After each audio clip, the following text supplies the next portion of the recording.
मिस्त्री ते रंग वाले ने जनाब मालिक के काम की सत्यानाश मार के रख दी। मैं अज काम ते वीडियो बनाने तां लग्या तुहानू सारी गल समझाना चाहना कि तुहानू काम ते एक्सप्लेन करा कि उन्होंने कार्रवाई पाई सी ते किस तरह उन्हें पाई सी। अक्सर तुहानू पता है बंदे जिहड़े कारीगर आउंदे ने इहदे कोई शक नहीं हुंदा कि पाकिस्तान नू जिहड़े आउंदे ने मिस्त्री होंदे ने कारीगर भी होवणगे, लेकिन अगर मालक नू जिहड़ा 1.5-2 लाख करोड़ का नुकसान करा देन वो तो 80-90 लाख रुपया पाकिस्तानी बन जाता। वो तो बड़ी मुश्किल जाके बंदा कवर कर सकता है।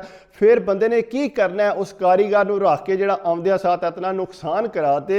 जिहड़ी मिस्त्री दी मैं तुहानू गल करना चाहना, नौजवान लैके आया सी मिस्त्री, उन्होंने पता सी कि पाकिस्तान ठेके शिके लैंदा, चंगा भला एक कारीगर है। उन्हें सोचा कि चलो इनू मैं इत्थे अपने नाल काम ते रखांगा, मेरा काम का सिलसिला चल जाएगा। वो मिस्त्री भी बड़ा खुश है, असां भी उन्होंने अपनी अखां नाल तक्की है कि जिहड़ा वाकई उत्थे काम करदा रहा।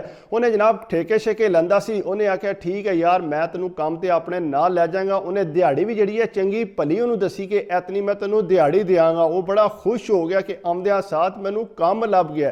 अगू होया इंज कि जिसले उन्होंने काम ते लैके आया, उन्हें छड्डिया जिसले काम ते, उन्हें आख्या यह फर्श है बाथरूम का, ये तू टैला लानिया ने। उन्हें आख्या भाई ये तो रोला ही को नहीं, मैं तो पूरे पूरे बाथ लाए ने, दिहाड़ च 2-2 बाथ भी जड़े ने उन्होंने टैला मैं लाइया ने। उन्हें आख्या चल यार अज हाली जड़ा ना तू फर्श ते टैला लानिया ने, और किधरे लानिया है भी जड़ा ना बिल्डिंग सी तीसरे फ्लोर ते सी। उन्हें आख्या ठीक है सर जी मैं ला देंगा। उन्हें अगू जनाब उन्हें आख्या यह सिमट पे आ ते यह चीज़ां पईयां ने ते ये जड़ा तू इस्तेमाल करके ते तू ला। उन्हें आख्या ठीक है भाई तुसीं फिक्र ना करो, तुसीं शामी आके तकियो तो मैं लाइया होनियां।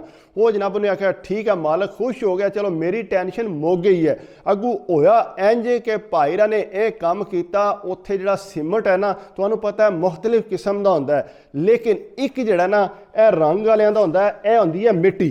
यह जिहड़ी है ना मैं तुहानू दसना चाहना, यह होंदी है मिट्टी। ये असीं लाने जिहड़ा रंग वाले दीवारां ते, उस तो बाद इनू रगड़ने तो बिल्कुल नॉर्मल जिहड़ा रगड़न जाता है। ये मिट्टी इंज होंदा कि अगर तुसीं जमीन ते इनू रखोगे ना, सुक भी गई है, इहदे उत्ते अगर पानी डिगेगा ना तो पानी नाले गिल्ली होगी तो फिर इस तरह ही हो जाएगी नरम। ज़ाहिरी गल है मिट्टी है, इन्हें जा स्ट्रांग तो होना को नहीं, सीमेंट वगैरह तो है को नहीं। उन्हें जनाब इंज किया कि वह जड़ा ना इस चीज़ को इस्तेमाल करके तो उन्हें टैलां फर्श ते ला दित्तियां। उस तो बाद जनाब वो दर्जा वाला उन्हें दसिया सी यह दर्जा वाली है। वो जनाब दर्जा वाली जड़ा उन्हें फिल कर दी उतों। जिसले वो आया उन्हें आके तकियां टैलां, उन्हें आख्या यार तू तो कमाल कर दिता है, तू तो टैलां बड़ियां बेहतरीन ला दित्तियां ने। वो भी बड़ा खुश हो गया। उन्हें आख्या यार मैं तेरे तो बड़ा मुतमिन हो गया। जनाब उतों बात फारग करके तो अगले गे निकल गए। महीना को गुजरिया तो महीने बाद जनाब जिसले उन्होंने आई ना ईमेल जिसले आई है तो उन्हें ईमेल देखी तो वो लिखिया सी कि तू जड़ा मेरा बाथ भी खराब कर दिता है, उस तो बाद जड़ा मेरा परला नाल वाला फर्श खराब हो गया, जड़ा थले वाले साडे नेबर ने उन्होंने भी पानी टुर गया। उन्हें आख्या वो किस तरह टुर गया। उन्हें आख्या तू चक्कर ते ला आके। उन्हें जिस तरह जाके चक्कर लाया, उन्हें देखा जाके जड़ियाँ टैलां ने वो पाए जी उन्हें लाइया सी इस मिट्टी नाल। तो मिट्टी जिसले थोड़ा जिहा सुराख होया वो पानी गया तो सारिया टैलां जड़ियां ने वो नरम हो गई सी, बिल्कुल जिहड़ा उन्हां दी सत्यानाश हो गई। सारिया टैलां जड़ियां ने वो उत्ते उठ गई सी। वो देख के हैरान परेशान हो गया। मालिक ने आख्या कि यह जिहड़े पैसे ने ये तेनू देने पैने ने बाथ दे। वो जनाब 1.5 लाख करोना जिहड़ा उन्होंने जुर्माना होया उस चीज़ का। उन्हें जनाब उहदे अगे हत्थ बने। उन्हें आख्या भाई यह जिहड़े पैसे ने तू बड़ा नुकसान करता है, या तो तू मेरे पैसे पूरे कर, मेरे को काम करना ही नहीं तो मैं तेनू को नहीं रहना। उन्हें आख्या भाई मैं तेरे को काम ही नहीं करना। मिस्त्री होरी काम छड्ड के ते भाई गे निकल। लेकिन मालिक का तो नुकसान हो गया। उस तो बाद मैं तुहानू दसना चाहना रंग वाले जवान की। रंग वाला जवान भी इस तरह नवा आया सी। तुहानू पता हो सकता है पाकिस्तान उन्हें कोई बुरशियां कूचे शूचे मारे होवन। पाकिस्तान तुहानू पता है पहला जिहड़ा ना हली चलदियां सी इंज बुरशियां ना रंग करते सी। ये नहीं सी हुंदा कि इन्हां कोल रूले या स्टिकां होंदियां ने। वो कहता जिसले वो इत्थे आया ना तो मैनू कहता भाई मैनू काम ते लैके जाओ। कहता मैं कहा यार कोई फिक्र ना कर, काम मेरे को बहुत है। उन्हें कहा भाई तुहाडी मेहरबानी है, मैं बड़ा माड़ा बंदा तो तू जड़ा मैनू काम ते लाजमी खड़। उन्हें आख्या यार फिक्र ना कर, काम ते तू मेरे नाल जाएगा। कहता मैं उन्होंने आख्या कि तू चल मेरे नाल। कहता मैं जिसले रंग लैन गया अगे दौड़ के उन्हें अगे होके जिस दुकान तू समान चुक्या वो मेरे नाल पहला चुक के रखदा आया पिया। कहता मैं बड़ा हैरान, मैं आख्या यार ये तो बड़ा मेहनती मुड़ा लगता पिया, मैनू ये लगता मेरे को काम करेगा। ਕਹਿੰਦਾ ਮੈਂ ਬੜਾ ਖੁਸ਼ ਹੋਇਆ। ਮੈਂ ਕਿਹਾ ਵਾਕਈ ਤੂੰ ਪਾਕਿਸਤਾਨ ਕੰਮ ਕਰਦਾ ਰਿਹਾ ਰੰਗ ਦਾ? ਉਹਨੇ ਕਿਹਾ ਬਿਲਕੁਲ ਭਾਈ ਮੈਂ ਕੰਮ ਕਰਦਾ ਰਿਹਾ। ਉਹਨੇ ਕਿਹਾ ਚੱਲ ਠੀਕ ਹੈ। ਕਹਿੰਦਾ ਜਿਸੇ ਸਮਾਨ ਲਿਆਂਦਾ ਕੰਮ ਤੇ ਲਿਆ ਕੇ ਛੱਡਿਆ, ਕੰਮ ਇੱਥੇ ਰੱਖਿਆ। ਕਹਿੰਦਾ ਜਿਸੇ ਸਮਾਨ ਰੱਖਿਆ ਮੈਂ ਉਹਨੂੰ ਆਖਿਆ ਚੱਲ ਸਹੀ ਹੈ, ਇਹ ਸਮਾਨ ਪਈ ਤੇ ਇਹ ਜਿਹੜਾ ਕਮਰਾ ਹੈ ਨਾ ਇਹ ਤੂੰ ਰੰਗ ਕਰਨਾ ਹੈ। ਉਹਨੇ ਆਖਿਆ ਠੀਕ ਹੈ ਭਾਈ ਫਿਕਰ ਹੀ ਨਾ ਕਰੋ ਤੁਸੀਂ, ਮੈਂ ਜਨਾਬ ਇਹਨੂੰ ਜਿਹੜਾ ਅੱਜ ਫੰਡ ਦਿਆਂਗਾ, ਇਹਨੂੰ ਰੰਗ ਮਾਰ ਦਿਆਂਗਾ। ਉਹਨੇ ਆਖਿਆ ਜੀ ਠੀਕ ਹੈ, ਸਾਰਾ ਸਮਾਨ ਪਿਆ। ਕਹਿੰਦਾ ਮੈਂ ਤੂੰ ਲਈ ਗੱਡੀ ਤੇ ਮੈਂ ਗਿਆ ਨਿਕਲ। ਕਹਿੰਦਾ ਸ਼ਾਮੀ ਆ ਕੇ ਇਹਨੂੰ ਮੈਂ ਇੱਥੋਂ ਚੁੱਕ ਲਾਂਗਾ ਆਪੇ। ਕਹਿੰਦਾ ਮੈਂ ਜਿਹੜਾ ਨਾ ਉਹ ਇਸੇ ਤਰ੍ਹਾਂ ਕੀਤਾ। ਕਹਿੰਦਾ ਮੈਂ ਜਿਸ ਵੇਲੇ ਟੁਰ ਗਿਆ ਤੇ ਸ਼ਾਮੀ ਮੈਂ ਜਿਸ ਟਾਈਮ ਆਇਆ ਨਾ, ਸ਼ਾਮੀ ਆ ਕੇ ਜਿਸ ਵੇਲੇ ਮੈਂ ਦੇਖਿਆ ਨਾ, ਕਹਿੰਦਾ ਉਸੇ ਤਰ੍ਹਾਂ ਦਾ ਉਸ ਤਰ੍ਹਾਂ ਬੈਠੇ ਆ। ਕਹਿੰਦਾ ਮੈਂ ਕਿਹਾ ਯਾਰ ਤੂੰ ਤੇ ਕੰਮ ਕੀਤਾ ਹੀ ਕੋਈ ਨਹੀਂ। ਕਹਿੰਦਾ ਮੈਂ ਜਿਸ ਵੇਲੇ ਧਿਆਨ ਮਾਰਿਆ ਨਾ, ਕਹਿੰਦਾ ਇਸ ਤਰ੍ਹਾਂ ਉਸ ਬੰਦੇ ਨੇ ਟੇਪ ਲਾਈ ਸੀ ਇਹ ਸੋਟੀ ਤੇ ਉਸ ਤੋਂ ਬਾਅਦ ਇਹ ਫੜਿਆ ਸੀ ਤੇ ਇੰਜ ਕਰਕੇ ਨਾ ਉੱਤੇ ਟੇਪ ਲਾ ਕੇ ਤੇ ਲੱਗਿਆ ਸੀ ਕੋਸ਼ਿਸ਼ ਕਰਨ ਕਿ ਇਹਨੂੰ ਮੈਂ ਜਿਹੜਾ ਨਾ ਇਹ ਚਮੋੜਾ ਕਿਸ ਤਰ੍ਹਾਂ ਚਮੁੱਟੇਗਾ। ਉਹਦੇ ਕੋਲੋਂ ਇਹ ਰੂਲਾ ਜਿਹੜਾ ਨਾ ਇਸ ਤਰ੍ਹਾਂ ਚਮੁੱਟਦਾ ਨਹੀਂ ਸੀ ਪਿਆ। ਉਹ ਪਰੇਸ਼ਾਨ ਹੋਇਆ ਸੀ। ਕਹਿੰਦਾ ਮੈਂ ਪੁੱਛਿਆ ਕਿ ਟੇਪਾਂ ਸ਼ੇਪਾਂ ਤੂੰ ਕਿਉਂ ਲਾਈਆਂ ਨੇ? ਕਹਿੰਦਾ ਯਾਰ ਟੇਪਾਂ ਮੈਂ ਤਾਂ ਲਾਈ, ਮੈਂ ਕੋਸ਼ਿਸ਼ ਕਰਦਾ ਰਿਹਾ ਜੋੜਨ ਦੀ। ਕਹਿੰਦਾ ਮੈਂ ਕਿਹਾ ਜਾ ਤੈਨੂੰ ਇਸ ਗੱਲ ਦੀ ਸਮਝ ਨਹੀਂ ਆਈ, ਤੂੰ ਕਿੱਥੇ ਰੰਗ ਮਾਰਦਾ ਰਹੇ? ਉਹਨੇ ਆਖਿਆ ਨਹੀਂ ਭਾਈ ਮੈਂ ਤੇ ਕਹਿੰਦਾ ਹੋਰ ਛੱਡ ਕੇ ਉਹਨੇ ਫੜ ਕੇ ਨਾ ਇਸ ਤਰ੍ਹਾਂ ਦਾ ਰੂਲਾ ਉਹਨੇ ਥੱਲੇ ਗਿੱਲਾ ਕਰਕੇ ਨਾ ਤੇ ਹੱਥ ਨਾਲ ਇੰਜ ਕਰਕੇ ਮਾਰਦਾ ਰਿਹਾ। ਕਹਿੰਦਾ ਮੈਂ ਕਿਹਾ ਤੇ ਤੇਰੀ ਸਫਾਈ ਕਈਆਂ ਜਗ੍ਹਾ ਤੂੰ ਮੋਟਾ ਤੇ ਕਈਆਂ ਜਗ੍ਹਾ ਤੂੰ ਪਤਲਾ। ਕਹਿੰਦਾ ਮੈਂ ਕਿਹਾ ਯਾਰ ਇਹ ਤੂੰ ਕੀ ਕੀਤਾ, ਤੈਨੂੰ ਕਿਸੇ ਨੇ ਦੱਸਿਆ ਨਹੀਂ? ਉਹਨੇ ਆਖਿਆ ਨਹੀਂ ਭਾਈ ਮੈਂ ਤੇ ਅੱਗੇ ਉੱਥੇ ਬੁਰਸ਼ੀਆਂ ਨਾਲ ਰੰਗ ਕਰਦਾ ਰਿਹਾ।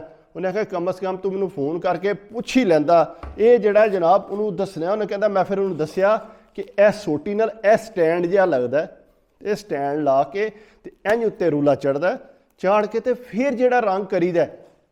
ਕਹਿੰਦਾ ਮੈਂ ਉਹਨੂੰ ਆਖਿਆ ਕਿ ਯਾਰ ਗੱਲ ਸੁਣ, ਅਗਰ ਤੂੰ ਥੋੜਾ ਜਿਹਾ ਵੀ ਕੰਮ ਜਾਣਦਾ ਹੁੰਦਾ ਨਾ ਤੇ ਤੈਨੂੰ ਪਤਾ ਹੋਣਾ ਚਾਹੀਦਾ ਸੀ ਕਿ ਯਾਰ ਇਹ ਕੰਮ ਕਿਸ ਤਰ੍ਹਾਂ ਕਰੀਦਾ, ਥੋੜਾ ਜਿਹਾ ਤੇਰਾ ਦਿਮਾਗ ਕੰਮ। ਕਹਿੰਦਾ ਮੈਂ ਕਿਹਾ ਚੱਲ ਕੋਈ ਗੱਲ ਨਹੀਂ, ਚੱਲ ਤੂੰ ਇੰਜ ਕਰ, ਮੈਂ ਇੰਜ ਕਰਕੇ ਰੂਲਾ ਚਾੜਨਾ ਤੇ ਸਵੇਰ ਮੈਂ ਆਵਾਂਗਾ ਤੇ ਤੂੰ ਜਿਹੜਾ ਨਾ ਇਹ ਜਿਹੜਾ ਕਮਰਾ ਤੂੰ ਕਰ ਦੇਣਾ। ਕਹਿੰਦਾ ਠੀਕ ਹੈ ਭਾਈ ਮੈਂ ਹੁਣ ਮਾਰ ਲਾਂਗਾ, ਹੁਣ ਮੈਨੂੰ ਪਤਾ ਲੱਗ ਗਿਆ। ਕਹਿੰਦਾ ਮੈਂ ਕਿਹਾ ਲੇਕਿਨ ਅੱਜ ਦੀ ਦਿਹਾੜ ਜਿਹੜੀ ਉਹ ਮੈਂ ਤੈਨੂੰ ਕੋਈ ਨਹੀਂ ਦੇਣੀ। ਉਹਨਾਂ ਕਿਹਾ ਭਾਈ ਕਿਉਂ ਨਹੀਂ ਦੇਣੀ, ਮੈਂ ਕੰਮ ਤੇ ਆਇਆ ਸਾਂ ਤੁਹਾਡੇ ਨਾਲ, ਸਵੇਰ ਦਾ ਇੱਥੇ ਆਇਆ। ਉਹਨਾਂ ਕਿਹਾ ਗੱਲ ਸੁਣ ਯਾਰ ਤੂੰ ਕੀਤਾ ਕੀ ਇੱਥੇ ਆ ਕੇ, ਜਾਂ ਤਾਂ ਤੂੰ ਮੇਰਾ ਕੰਮ ਕੀਤਾ ਮੈਂ ਤੈਨੂੰ ਜੇਬ 'ਚ ਦਿਆਂ। ਉਹਨਾਂ ਕਿਹਾ ਨਹੀਂ ਭਾਈ ਮਿਹਰਬਾਨੀ ਕਰੋ ਤੁਸੀਂ ਮੈਨੂੰ ਦਿਹਾੜ ਦੇਣੀ ਆ। ਕਹਿੰਦਾ ਮੈਂ ਚੱਲ ਯਾਰ ਤੈਨੂੰ ਦਿਹਾੜ ਦੇ ਦਿਆਂਗੇ, ਤੂੰ ਫਿਕਰ ਨਾ ਕਰ, ਲੇਕਿਨ ਚੱਲ ਅੱਜ ਤੂੰ ਰੰਗ ਦਾ ਕੰਮ ਕਰ ਫਿਰ। ਕਹਿੰਦਾ ਮੈਂ ਉਹਨੂੰ ਛੱਡਿਆ। ਫਿਰ ਮੈਂ ਕਿਹਾ ਚਲੋ ਦੇਖਦੇ ਹਾਂ ਕਿਸ ਤਰ੍ਹਾਂ ਹੁਣ ਕੰਮ ਕਰਦਾ, ਹੋ ਸਕਦਾ ਕਰ ਹੀ ਲਵੇ। ਕਹਿੰਦਾ ਮੈਂ ਜਿਸ ਵੇਲੇ ਉਹਨੂੰ ਛੱਡ ਕੇ ਟੁਰ ਗਿਆ। ਕਹਿੰਦਾ ਆਇਆ ਤੇ ਜਿਸ ਵੇਲੇ ਸ਼ਾਮਾਂ ਵੇਲੇ ਨਾਲ ਮੈਂ ਤਾਂ ਬੜਾ ਬੇਫਿਕਰ ਹੋ ਕੇ ਗਿਆ ਸਾਂ। ਕਹਿੰਦਾ ਜਿਸ ਵੇਲੇ ਸ਼ਾਮਾਂ ਵੇਲੇ ਆਇਆ ਤੇ ਉਹ ਜਵਾਨ ਨੇ ਜਿਹੜਾ ਜਨਾਬ ਕੰਧਾਂ ਦੇ ਇਹ ਮਾਰ ਕੇ ਨਾ ਕਹਿੰਦਾ ਲਕੀਰਾਂ ਇਤਨੀਆਂ ਪਾਈਆਂ, ਕਹਿੰਦਾ ਇਤਨੀ ਮਿਹਨਤ ਨਾਲ ਇਹ ਕਰੀਦਾ। ਕਹਿੰਦਾ ਜਿਸੇ ਦੇਖਿਆ ਤੇ ਐਡਾ ਮੋਟਾ ਸਾਈਡਾਂ ਤੋਂ ਇਹਦੀ ਜਿਹੜੀ ਮਾਰਦਾ ਨਾ, ਕਹਿੰਦਾ ਸਾਈਡਾਂ ਤੋਂ ਇਹ ਮੋਟੀਆਂ ਜਿਹੜੀਆਂ ਨੇ ਉਹ ਲੈਣਾ ਬੜੀਆਂ। ਕਹਿੰਦਾ ਸਮਝ ਨਾ ਆਵੇ ਉਹ ਸਾਰਾ ਸੁੱਕ ਗਿਆ। ਕਹਿੰਦਾ ਮੈਂ ਉਹਨੂੰ ਜਿਸ ਵੇਲੇ ਤਕਾਇਆ ਲੈਟ ਰੱਖ ਕੇ ਕੋਲ, ਮੈਂ ਕਿਹਾ ਯਾਰ ਇਹ ਦੇਖ ਤੂੰ ਕੀ ਕੀਤਾ, ਇਹ ਤਾਂ ਸਾਰੇ ਕਮਰੇ ਤੇ ਸਤਿਆਨਾਸ਼ ਮਾਰ ਦਿੱਤੀ। ਅਸੀਂ ਤੇ ਕਮਰੇ ਨੂੰ ਸਾਰੇ ਨੂੰ ਪਲੇਨ ਕਰਕੇ ਉੱਤੇ ਪੇਪਰ ਲਾਇਆ ਸੀ, ਇੰਨੀ ਮੁਸ਼ਕਿਲਾਂ ਨਾਲ ਅਸਾਂ ਤਿਆਰ ਕੀਤਾ ਸੀ ਤੇ ਤੂੰ ਜਿਹੜਾ ਇਹਦੀ ਸਤਿਆਨਾਸ਼। ਉਹਨੇ ਆਖਿਆ ਨਹੀਂ ਭਾਈ ਅਸੀਂ ਤੇ ਇੱਥੇ ਇਸ ਤਰ੍ਹਾਂ ਹੀ ਰੰਗ ਮਾਰਨੇ ਆ, ਪਾਕਿਸਤਾਨ ਤੁਸੀਂ ਦੇਖਿਆ ਨਹੀਂ ਹੈ ਕਈਆਂ ਜਗ੍ਹਾ ਤੇ ਇਸ ਤਰ੍ਹਾਂ ਹੁੰਦਾ ਸਿਮਟ ਦੇ ਮਸਲੇ ਹੁੰਦੇ ਨੇ ਭਾਈ ਤੁਹਾਡੀ ਦੀਵਾਰ 'ਚ। ਉਹਨੇ ਆਖਿਆ ਯਾਰ ਦੀਵਾਰ 'ਚ ਕਿਹੜਾ ਮਸਲਾ ਹੈ, ਅਦਰਾ ਮੇਰੇ ਨਾਲ। ਕਹਿੰਦਾ ਮੈਂ ਦੂਸਰੇ ਕਮਰੇ 'ਚ ਉਹਨੂੰ ਲੈ ਕੇ ਗਿਆ, ਮੈਂ ਜਾ ਕੇ ਉਹਨੂੰ ਦਿਖਾਇਆ ਦੇਖ ਯਾਰ ਇਹਨਾਂ ਕਮਰਿਆਂ 'ਚ ਇਹ ਰੰਗ ਹੋਇਆ ਕਿ ਨਹੀਂ ਹੋਇਆ, ਕਿਧਰੇ ਤੈਨੂੰ ਲੱਗਦਾ ਪਿਆ ਮੋਟਾ ਜਾਂ ਪਤਲਾ? ਨਹੀਂ ਭਾਈ ਇਹ ਪਤਾ ਨਹੀਂ ਕਿਉਂ ਹੋ ਗਿਆ। ਕਹਿੰਦਾ ਮੈਂ ਕਿਹਾ ਗੱਲ ਸੁਣ ਪਹਿਲਾਂ ਤੇ ਇਹਨਾਂ ਸਾਰੇ ਨੂੰ ਰਗੜ ਹਾਂ ਤੇ ਫਿਰ ਅਗਲੀ ਕਹਿੰਦਾ ਸਵੇਰ ਮਾਲਕ ਆ ਗਿਆ ਤੇ ਕੰਮ ਹੋ ਜਾਣਾ ਖਰਾਬ, ਇਸ ਵਾਸਤੇ ਮਿਹਰਬਾਨੀ ਕਰ ਪਹਿਲਾਂ ਇਹਨੂੰ ਰਗੜ ਸਾਰੇ ਨੂੰ ਤੇ ਫਿਰ ਅਗਲੀ ਗੱਲ ਕਰਨੇ ਆ। ਕਹਿੰਦਾ ਮੈਂ ਨਾਲ ਹੋ ਕੇ ਉਹਨੂੰ ਸਾਰਾ ਰਗੜਾ ਕੇ ਤੇ ਕਹਿੰਦਾ ਮੈਂ ਇਸੇ ਰਾਤੀ ਚੰਗੇ ਲੇਟ ਹੋ ਗਏ ਸੀ ਨਾ। ਕਹਿੰਦਾ ਜਿਸੇ ਲੇਟ ਹੋ ਗਿਆ ਤੇ ਮੈਂ ਇਹਨੂੰ ਜਿਸੇ ਘਰ ਖੜਿਆ ਜਾ ਕੇ ਮੈਂ ਲਾ ਕੇ ਨਾ ਤੇ ਮੈਂ ਕਿਹਾ ਭਾਈ ਅੱਗੋਂ ਕੰਮ ਹੋਇਆ ਤੇ ਮੈਂ ਤੈਨੂੰ ਦੱਸਾਂਗਾ। ਕਹਿੰਦਾ ਮੈਂ ਜਿਹੜਾ ਨਾ ਉਹਨੂੰ ਜਨਾਬ ਛੱਡ ਕੇ ਉੱਥੇ ਘਰ ਬਾਅਦ 'ਚ ਫੋਨ ਮਾਰਦਾ ਰਿਹਾ ਭਾਈ ਕੰਮ ਦਿਓ। ਕਹਿੰਦਾ ਮੈਂ ਕਿਹਾ ਹੁਣ ਕੰਮ ਸ਼ਾਮ ਭਾਈ ਤੇਰੇ ਵਾਸਤੇ ਕੋਈ ਨਹੀਂ ਹੈ, ਜਿਹੜਾ ਤੂੰ ਕੰਮ ਕੀਤਾ ਨਾ ਇਹ ਨਾਲ ਤਾਂ ਮੇਰੇ ਵੀ ਤੂੰ ਸਤਿਆਨਾਸ਼ ਮਾਰ ਦਿੱਤੀ ਹੈ। ਕਹਿੰਦਾ ਮੈਂ ਕਿਹਾ ਇਸ ਤਰ੍ਹਾਂ ਦਾ ਮੈਨੂੰ ਨਹੀਂ ਚਾਹੀਦਾ, ਤੂੰ ਮਿਹਰਬਾਨੀ ਕਰਕੇ ਨਾ ਤੂੰ ਆਪਣਾ ਕੰਮ ਕਿਧਰੇ ਹੋਰ ਜਾ ਕੇ ਕਰ। ਕਹਿੰਦਾ ਇਸ ਤਰ੍ਹਾਂ ਵੀ ਹੋ ਜਾਂਦਾ ਬੰਦਿਆਂ ਨਾਲ, ਬੰਦਿਆਂ ਕੋਲ ਐਕਸਪੀਰੀਅੰਸ ਨਹੀਂ ਹੁੰਦਾ, ਲੇਕਿਨ ਤੁਹਾਨੂੰ ਕਹਿੰਦੇ ਨੇ ਕਿ ਭਾਈ ਅਸੀਂ ਕਾਰੀਗਰ ਹਾਂ। ਕਾਰੀਗਰ ਤੁਹਾਨੂੰ ਪਤਾ ਇਤਨਾ ਆਸਾਨ ਨਹੀਂ ਬਣਨਾ, ਕਾਰੀਗਰ ਵਾਸਤੇ ਤੁਹਾਨੂੰ ਪਤਾ ਬੜੀ ਮਿਹਨਤ ਕਰਨੀ ਪੈਂਦੀ ਹੈ ਤਾਂ ਜਾ ਕੇ ਬੰਦਾ ਕਾਰੀਗਰ ਬਣਦਾ ਹੈ। ਖੈਰ ਉਹਦੇ ਨਾਲ ਇਹ ਕੰਮ ਹੋਇਆ ਸੀ ਤੇ ਮੈਂ ਜਿਹੜੀ ਤੁਹਾਨੂੰ ਗੱਲ ਸਾਰੀ ਦੱਸੀ ਹੈ ਤੇ ਤੁਸੀਂ ਵੀ ਅੱਗੋਂ ਇਹਤਿਆਤ ਕਰਿਓ। ਅਗਰ ਕਿਸੇ ਬੰਦੇ ਨੂੰ ਰੱਖਦੇ ਹੋ ਤੇ ਕੋਸ਼ਿਸ਼ ਕਰੋ ਪਹਿਲਾਂ ਨੂੰ ਸਾਰੀ ਗੱਲ ਸਮਝਾਓ ਕੰਮ ਤੇ ਕਿ ਯਾਰ ਇਸ ਤਰ੍ਹਾਂ ਕੰਮ ਕਰਨਾ, ਇਹ ਰੂਟੀਨ ਹੈ, ਇਹ ਚੀਜ਼ਾਂ ਖਰਾਬ ਨਹੀਂ ਕਰਨੀਆਂ। ਬਾਕੀ ਜ਼ਾਹਿਰੀ ਗੱਲ ਹੈ ਜਿਸਲੇ ਬੰਦਾ ਨਵਾਂ ਪਾਕਿਸਤਾਨ ਨੂੰ ਜਾਂ ਇੰਡੀਆ ਤੋਂ ਆਉਂਦਾ ਹੈ, ਉਹਨਾਂ ਨੂੰ ਕੋਈ ਐਕਸਪੀਰੀਅੰਸ ਤਾਂ ਨਹੀਂ ਹੁੰਦਾ ਕਿ ਇੱਥੇ ਬਾਹਰ ਦੇ ਮੁਲਕਾਂ 'ਚ ਕਿਸ ਤਰ੍ਹਾਂ ਸਿਸਟਮ ਚੱਲਦਾ। ਬਾਕੀ ਹਮੇਸ਼ਾ ਮੈਂ ਤੁਹਾਨੂੰ ਇੱਕੋ ਹੀ ਗੱਲ ਕਹਿਣਾ ਕਿ ਅਗਰ ਮੇਰੀ ਵੀਡੀਓ ਤੁਹਾਨੂੰ ਅੱਛੀ ਲੱਗੇ ਤਾਂ ਯਾਰ ਕੋਸ਼ਿਸ਼ ਕਰਿਆ ਕਰੋ, ਲਾਈਕ ਵੀ ਕਰ ਦਿਆ ਕਰੋ, ਕਮੈਂਟਸ ਵੀ ਕਰ ਦਿਆ ਕਰੋ, ਸਬਸਕ੍ਰਾਈਬ ਕਰ ਦਿਓ ਤੇ ਦਿਲ ਖੁਸ਼ ਹੁੰਦਾ ਹੈ। ਬਾਕੀ ਕੋਈ ਛੋਟੀ ਮੋਟੀ ਗਲਤੀ ਹੋਵੇ ਤੇ ਮਾਜ਼ਰਤ ਚਾਹਨਾ। ਹਮੇਸ਼ਾ ਤੁਹਾਨੂੰ ਕਹਿਣਾ ਕਿ ਮੈਂ ਪ੍ਰੋਫੈਸ਼ਨਲੀ ਕੋਸ਼ਿਸ਼ ਕਰਨਾ ਕਿ ਤੁਹਾਡੇ ਵਾਸਤੇ ਨਵੀਂ ਤੋਂ ਨਵੀਂ ਵੀਡੀਓ ਲੈ ਕੇ ਆਵਾਂ, ਤੁਹਾਨੂੰ ਵੀਡੀਓ ਪਸੰਦ ਆਵੇ। ਵੀਡੀਓ ਨਾ ਵੀ ਪਸੰਦ ਆਵੇ ਫਿਰ ਵੀ ਲਾਈਕ ਲਾਜ਼ਮੀ ਮਾਰਿਆ ਕਰੋ। ਦੁਆਵਾਂ 'ਚ ਯਾਦ ਰੱਖਿਓ, ਆਪਣੀ ਸਿਹਤ ਦਾ ਖਿਆਲ ਰੱਖਿਓ ਤੇ ਅੱਲਾ ਹਾਫਿਜ਼।